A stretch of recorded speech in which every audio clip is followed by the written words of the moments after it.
You are about to experience the outermost reality.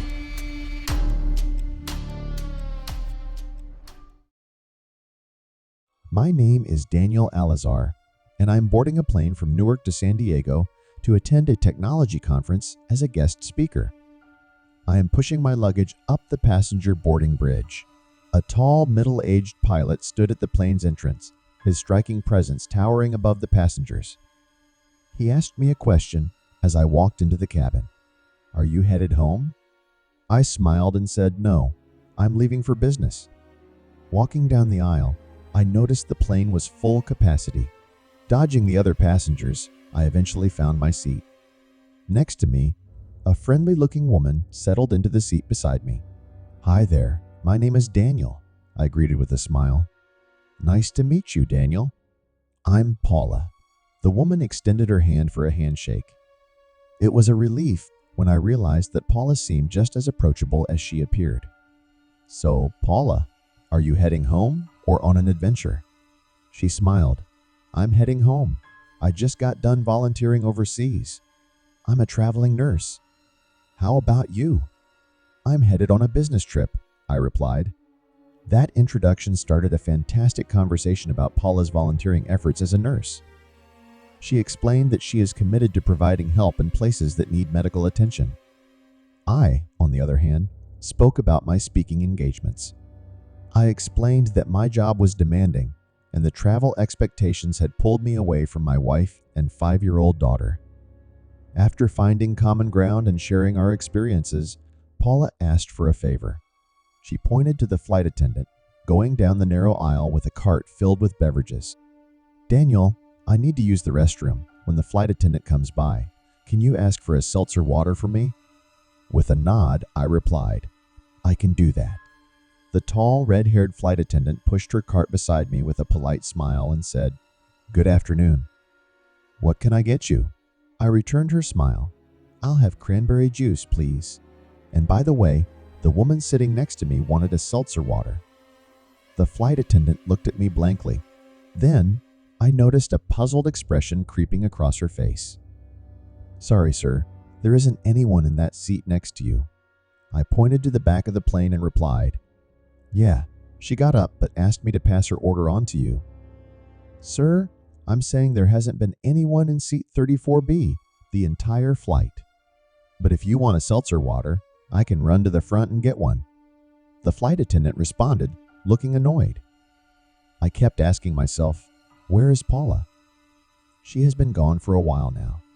I decided to get up and check on her whereabouts. I walked back there and realized she was nowhere to be found. As I returned to my seat, I couldn't help but notice a small piece of paper tucked into the pocket of the seat in front of me. I retrieved the note, and inside, written in neat handwriting, it read, "Go home to your wife and daughter." Surprised, I kept asking myself what this cryptic note meant. I turned to the seat behind me and asked the passengers if they had seen the woman sitting next to me. The man shook his head and replied, "No, there hasn't been anyone next to you this entire flight." I couldn't believe what I was hearing. I turned back around and was utterly baffled. I could feel my face flush and could not comprehend what was happening. Bewildered, I checked on the flight attendant, who promised to bring back a seltzer water. I quickly got up and walked over to the front of the plane. I saw a male flight attendant there and asked if he had seen the woman pushing the beverage cart. The male flight attendant asked if he could help me with something. Yes, the woman pushing the beverage cart was supposed to bring back a drink for me.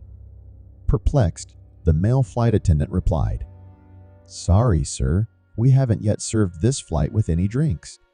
At this point, I felt myself losing my patience, and angrily I responded, "That is impossible."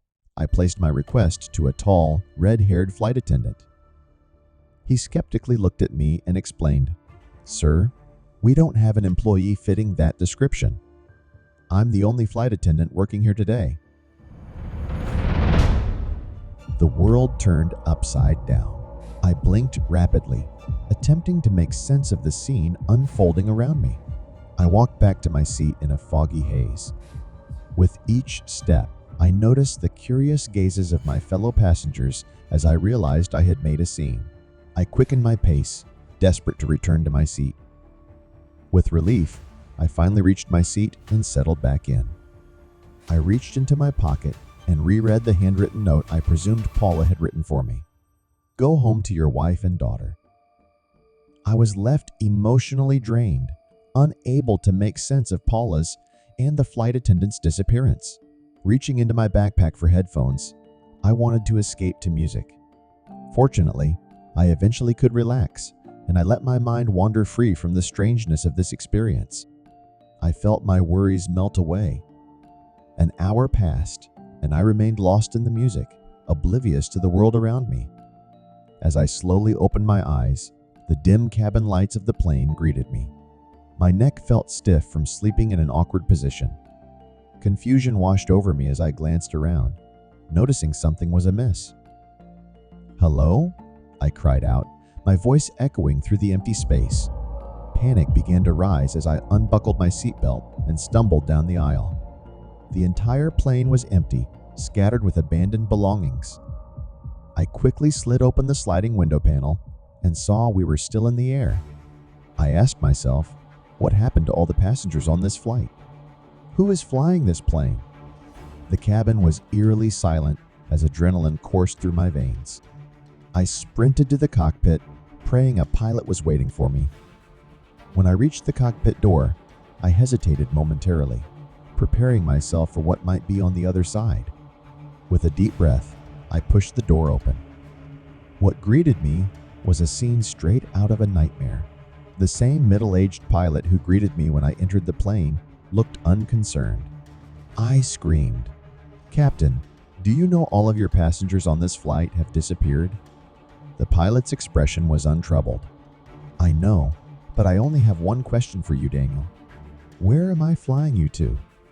Dumbfounded, I replied, "I'm going to San Diego for business." "What does it matter?"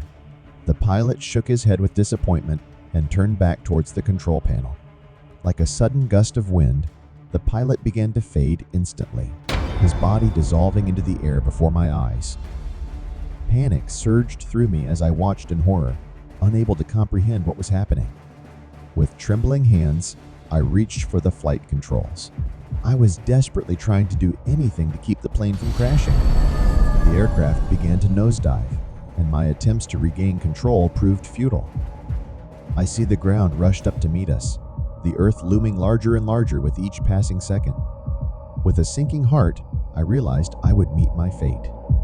I'm going to die without saying bye to my family. At that moment, I screamed aloud, "I want to go home. I want to go home, please. I want to go home to my family." Suddenly, everything turned pitch black. That was the last thing I remembered as I slowly regained consciousness. The sterile scent of the hospital surrounded me. I could hear the faint beeping of machines. My eyelids fluttered open, and I found myself staring at a white ceiling. I eventually heard beautiful voices that genuinely brought me back to reality. The unmistakable sound of my daughter and wife left me with a warmth of comfort. Their cheers filled me with relief and joy, their laughter echoing through the room. The uncertainty of whether I had died and left everyone I loved was gone. I'm finally home where I belong. Some time passed, and I eventually went home. My wife explained to me how I ended up in the hospital. Weeks before my business trip, I complained of stress and feeling run down. On the day of my flight to San Diego, I learned I suffered a massive heart attack as I entered the entrance of the plane. Because my heart completely stopped, a Good Samaritan gave me immediate CPR and chest compressions. This act of heroism would eventually prove to have saved my life. When I was able to regain my strength, I asked my wife to take me to meet the person who saved me so I could thank them. My wife eventually coordinated a time for me to meet at their home. We drove there one sunny afternoon. My deep gratitude for this stranger was overwhelming as I walked up and rang their home doorbell. The door opened, and a woman stood there with a warm smile. I couldn't believe my eyes. Standing right in front of me, Paula from my near-death dream had materialized before me in the flesh. And just like my dream, when she urged me to go home to my family, she was a professional nurse. She was at the right place and at the right time to administer life-saving techniques until medical help came. We stood in front of each other, overwhelmed with emotions, as we hugged each other.